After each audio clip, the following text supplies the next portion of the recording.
من حضن زوجي لحضن التيك توك لحضن الداعم. انا مرة من زوجي صار لي 3 سنين وعندي بنوتين.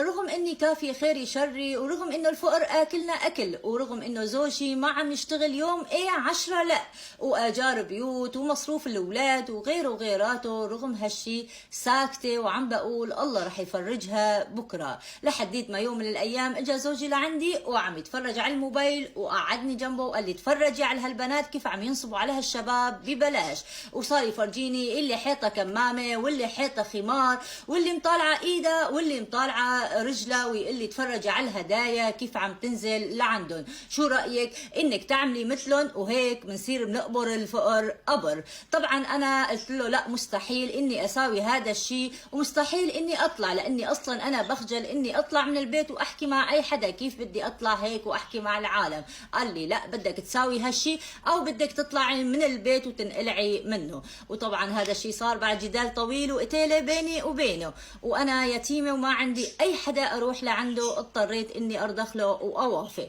وشفته انه صار يجيب لي هالخمار وهالعبايه وقال لي يلا عدي على هالبس وبلشي اشتغلي. وفعلا قعدني على اللايف وصار يقول لي احكي مع العالم وقولي لهم انك مطلقه وانه عندك بنتين، لحتى الناس تدخل اكثر ولحتى تبعت لك هدايا اكثر. وشوي شوي الاقيه صار يقول لي اعملي فيديوهات وانت عم تتمشي بالبيت على اساس انك عم تنظفي البيت وخليه العالم يشوفوا جسمك. وطبعا كان شاري لي عبايه ضيقه كثير وانه يبين جسمي كله. انا كنت اقول له انه هذا شيء حرام وما بصير، كان ما يرد علي ويتخانق معي كل مره ويعلي صوته علي، ودائما كان يهددني انه يقلعني من البيت وانه ياخذ البنات مني. اضطريت اني اوافق على كل شيء هو بده اياه، لحديت شوي شوي صار يقول لي احكي خاص مع العالم بدهم يبعثوا لك مصاري كاش. ولما احكي معهم طبعا كنت افتح السبيكر، كانوا يحكوا معي كلام من الزنار وتحت، واطلع بزوجي اقول له عيب لازم اسكر بوشه، يقول لي لا بالعكس سايري ما رح ياكلك، هو حكي بس على التليفون. شوي شوي بلشت اقرف زوجي وبلشت احس انه هو بلش يركبهم كرمال المصاري، وطبعا كل المصاري كانت في ايده.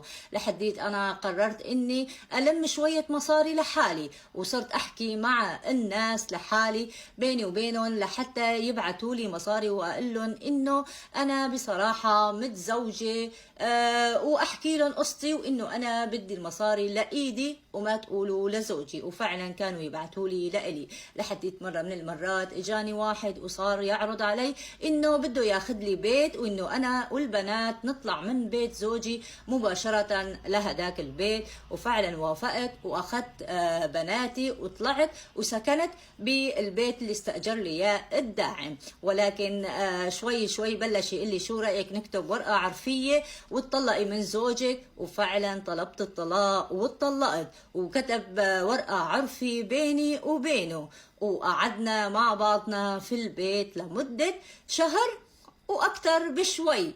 الاقيه يجي لعندي ويقول لي انه انا ما عاد بدي اياكي وما عاد طايقك، وكمان كان ماسك هالموبايل وقاعد عم يتعرف على بنات جدد.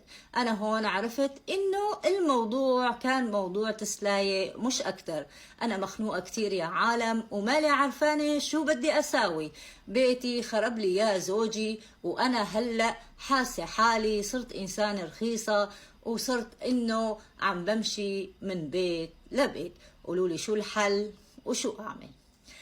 يعني والله العظيم أنا شخصيا مش عارفة شو بدي أنصحك وشو بدي أقلك غير حسبي الله ونعم الوكيل من أبو القرون اللي حولك لهذا الشيء. لأنه دوتة الخل طلع من بيتك أنت حبيبة قلبي، واللي خلاكي التوهي وأنت ما عندك حدا. الله هيك من عنده يستر عليكي وعلى بناتك. أنا بصراحة مش عارفة شو بدي أنصحك، بس اللي بعرفه شغلة واحدة بس، انه يا صبايا تيك توك ويا بنات صدقوني ما في شيء ببلاش. حسبي الله ونعم الوكيل. سكروا سكروا، خلصت الخبرية ودمتم بخير.